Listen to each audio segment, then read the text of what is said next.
네, 반갑습니다. 어제에 이어서 이 룻기의 뒷내용, 3장, 4장 내용을 살펴보며 마무리하기를 원합니다. 이 룻기 3장을 시작하면서 나오미는 이 며느리인 룻에게 부탁하기엔 다소 어려운 부탁을 하는데요. 룻은 나오미의 그 부탁에 순종합니다.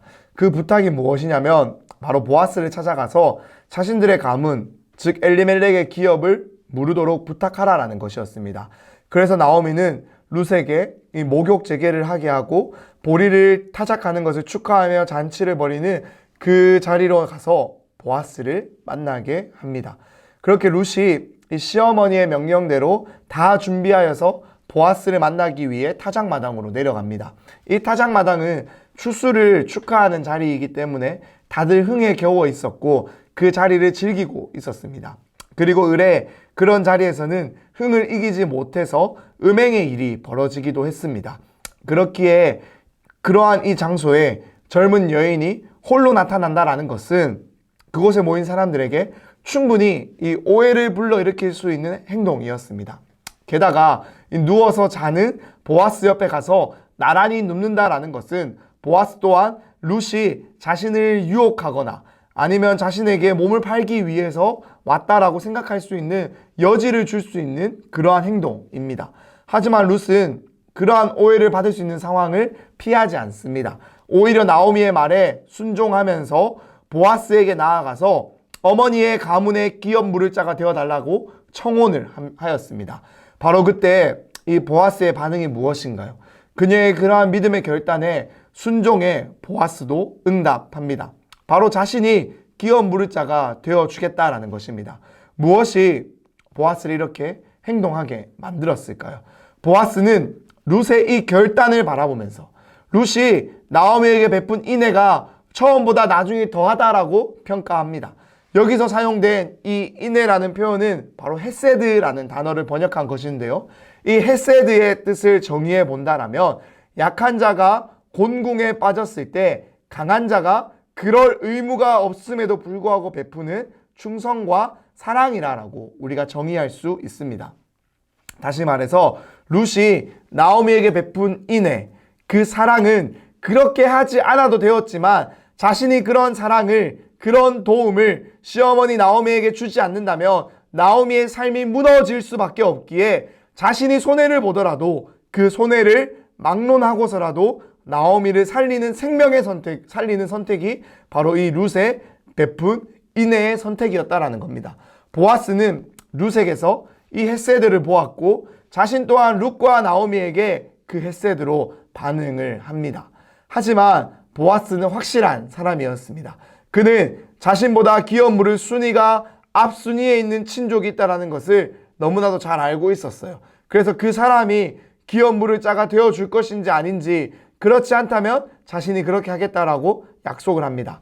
그리고 그 약속의 표현으로 또 이 이야기가 어떻게 끝이 나게 될지 며느리가 돌아올 때까지 뜬 눈으로 기다리고 있을 시어머니 나오미를 안심시켜주기 위해서 보리를 6번 되어 룻에게 지워서 돌려보냅니다.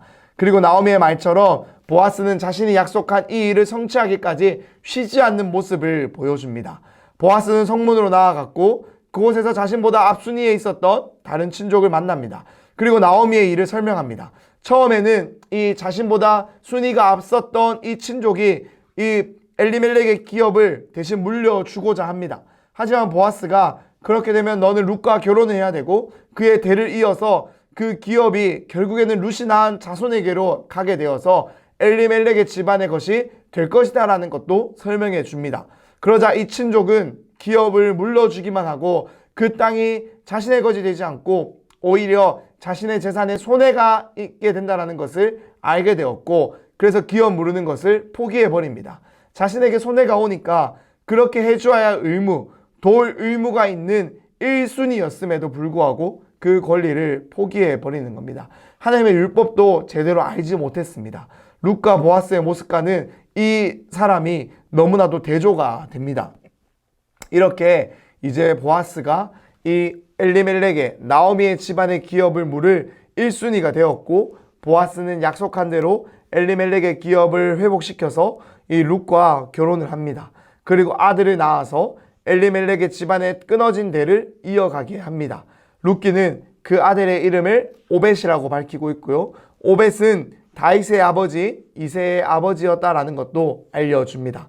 즉 끊길 뻔했던 이 엘리멜렉 집안의 엘리멜렉 집안이 이방 여인 룻이 나오미에게 베푼 헤세드를 통해서 그 헤세드에 반응한 보아스의 헤세드를 통해서 이어짐으로 추후에 이스라엘 왕의 자리에 오르는 다윗이, 그리고 그 다윗의 자손으로 오실 예수 그리스도의 계보가 계속해서 하나님의 헤세드 안에서 이어지고 있게 되는 것을 보게 됩니다.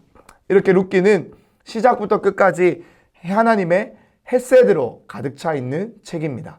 이렇게 룻기의 이야기는 아무도 하나님을 찾지 않는, 따르지 않는 이 어두운 시대에 하나님을 믿는 사람들이 서로를 사랑함으로 그 헤세드를 베풀므로 세상 가운데 소망을 보여주는 이야기입니다.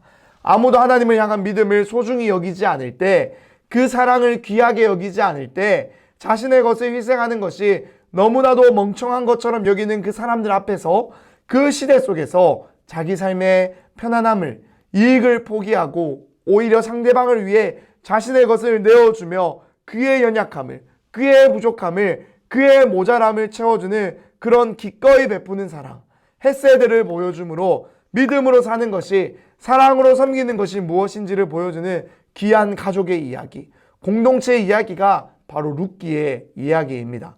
그래서 아무리 어두운 세상 가운데라도 하나님을 붙잡는 믿음으로 하나님을 향한 이 믿음의 사랑으로 반응하며 세상 가운데 소망을 보여주는 자들이 있다라는 것을, 그들을 통해서 하나님의 사랑이 여전히 흘러가고 그들을 통해서 하나님의 역사가 여전히 이어져 가고 있음을 보여주는 놀라운 이야기가 바로 룻기의 이야기입니다.